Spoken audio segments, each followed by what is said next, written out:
Hi, Robin with Oxy-Dry.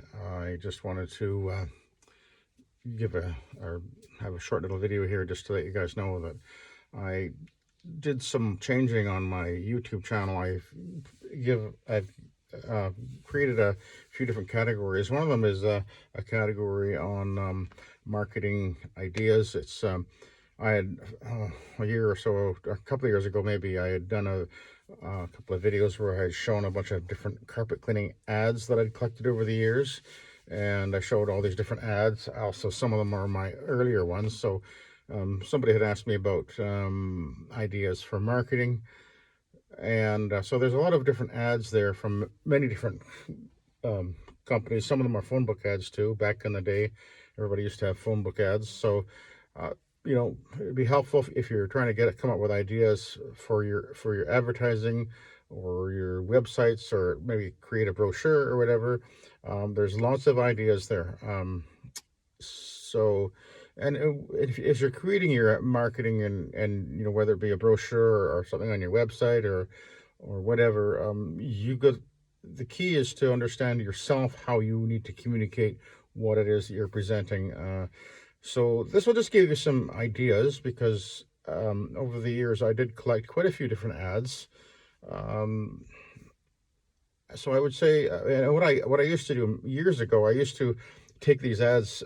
When I first began, I used to take all these ads and I'd lay them out on the floor, and I'd kind of stand over them and just look at them until I just got the feeling for what ones sort of attracted my eye and what ones didn't, and what were the good things I liked to see, and things that I thought were not a good idea. It wasn't one specific um,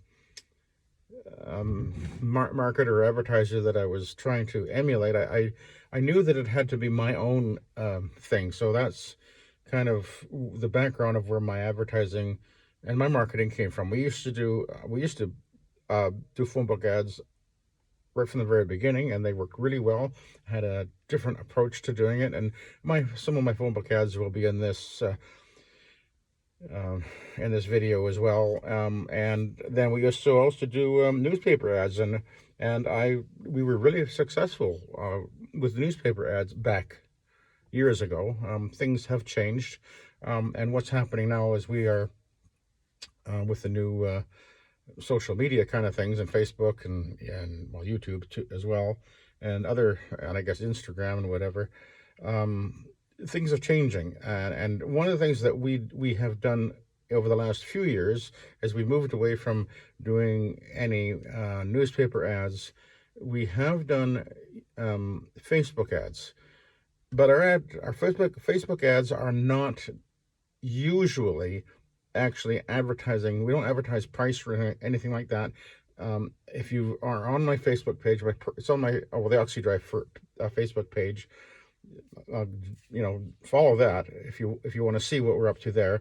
But most of the time, a lot of the ads we don't create most of the ads. We have a SEO company that is part of the contract. They actually create ads. Most of the time, we just take the ad and we just place it on our Facebook page, and we don't actually do anything with it because I'm most of the time too busy.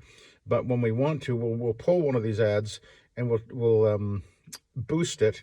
And you can, with the Facebook ads, you can direct it to certain demographics in certain areas, and you can have great control over what you're doing. But our ads are, if you go just take a look at some of the what's been created for our ads, they're not typical carpet cleaner ads.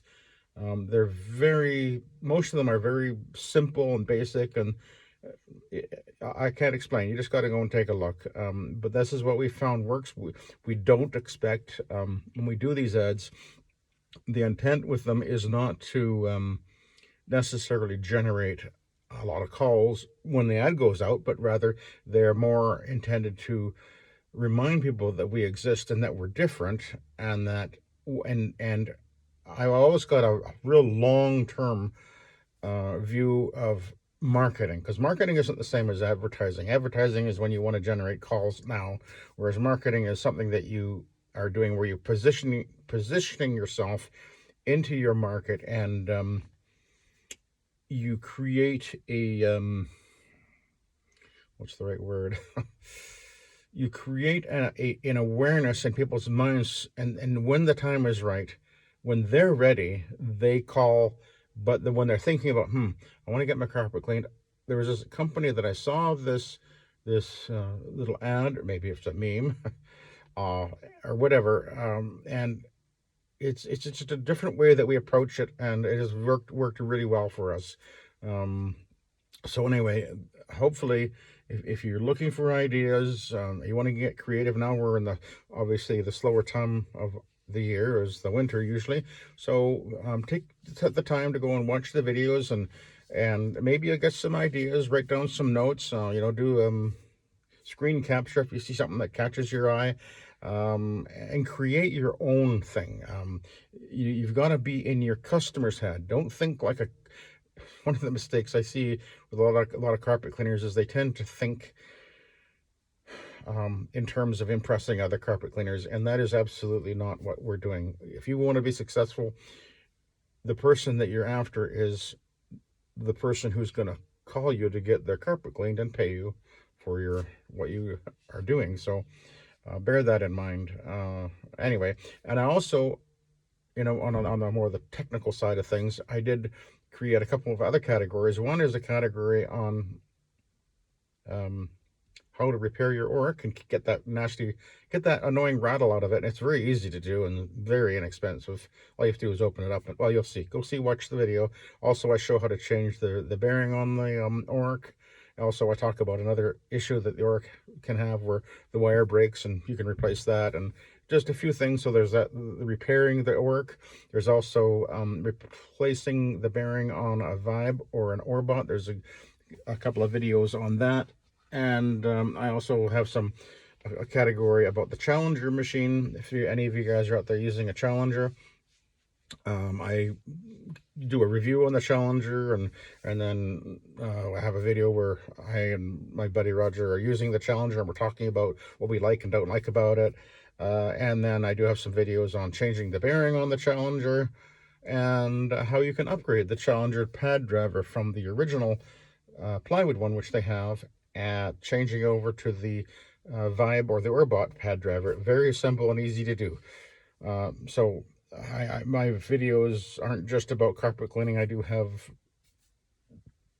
I have things on the marketing and on repairing equipment as well, and some upgrade stuff. And so anyway, that'll give you something to think about. And hopefully, if you guys you want to repair one of your machines, well, there's tips on taking the replacing the bearing on the Vibe, because eventually you'll have to do that if you have a Vibe or an Orbot. It's actually really easy to do. These machines are easy to repair normally. So anyway, hopefully that'll help you out. And anyway, there you go. Have a good rest of your day. Thanks for watching.